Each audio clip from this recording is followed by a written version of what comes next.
Hi, I'm astrologer and life coach Penny Dix. Welcome to my YouTube channel. Welcome back if you're a regular visitor here. And if it's your first time, welcome to you. And I'd love it if you'd subscribe.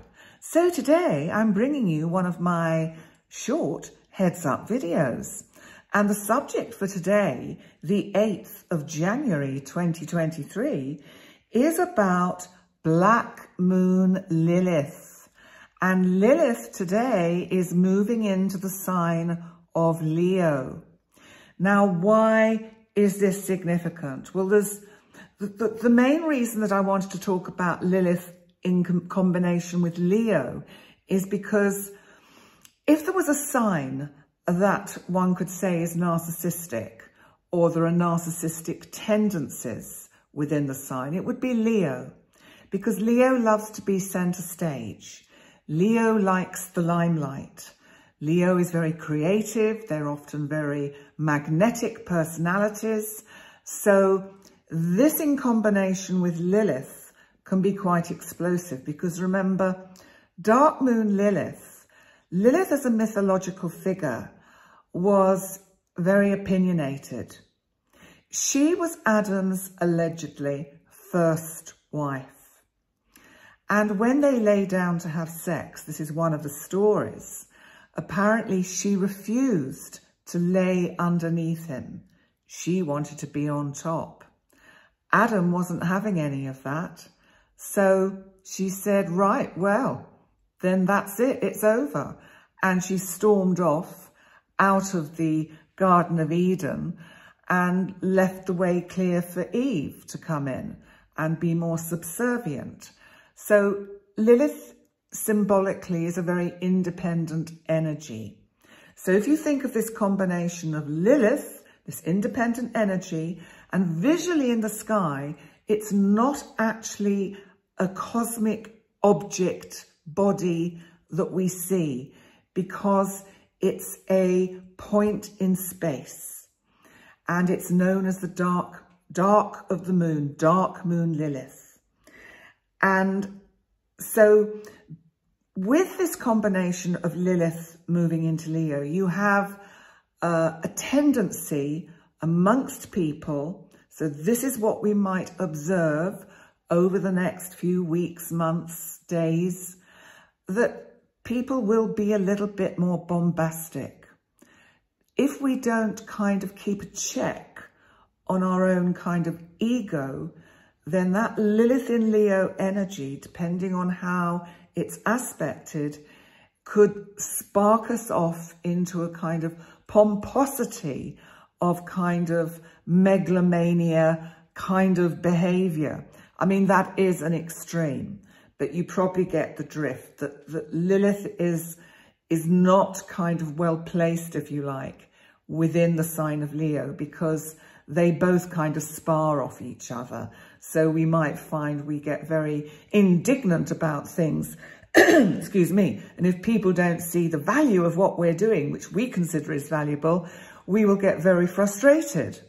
So just looking at the energy of the actual event chart for the moment that Lilith moves into Leo today, we have both Lilith and the moon in Leo in the 3rd house, which of course is the house of communication. So it's almost like it sets the scene, it sets the tone for Lilith's journey through Leo.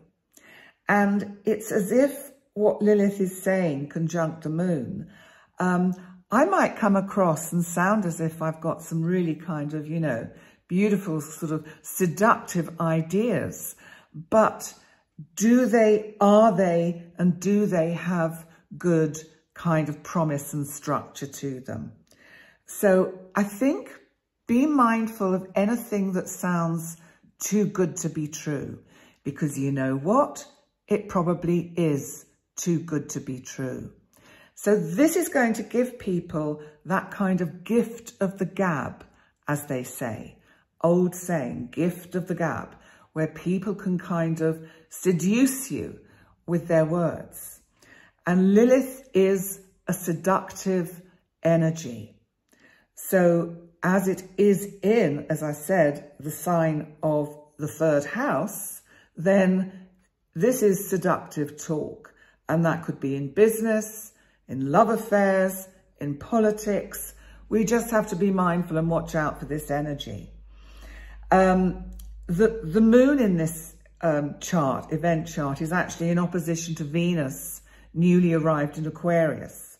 And they are on the kind of the axis, the MCIC, which is the midheaven, and the IC at the bottom of the chart. So there is a sense that there's value in what gets said, but you've got, it's a bit like you've got to look for the gold in all the sludge, because it feels like there's a lot of sludgy stuff around and you've really got to clean it off. You've got to hone down to find the real roots of what's being said. So that's really what I want to say about Lilith today. The only other thing is that Uranus, our planet of the unexpected, of innovation, of waking up, is interestingly conjunct the ascendant of this chart in Taurus. Uranus is still retrograde until, I think it's the 22nd. And this is like, this energy from Lilith could really, really be quite surprising and shocking. And what's come into my mind is that we might hear some interesting or surprising stories about celebrities. That's something that could come up during this first kind of part of Lilith entering Leo. We shall have to watch the news and see what gets said. So on that note, thank you so much for joining me for this short heads up video. And please remember to like, comment and subscribe. I do try and read every single comment. They come in all different forms and all my different devices. And I spend a lot of time trying to keep up with them. And I do try and answer as many as I can. And if I don't get round to yours, I will do as soon as I can. And thank you so much for all the very positive and constructive comments that I've been receiving. So in the meantime, thank you so much for joining me here. And I look forward to seeing you next time. Bye for now.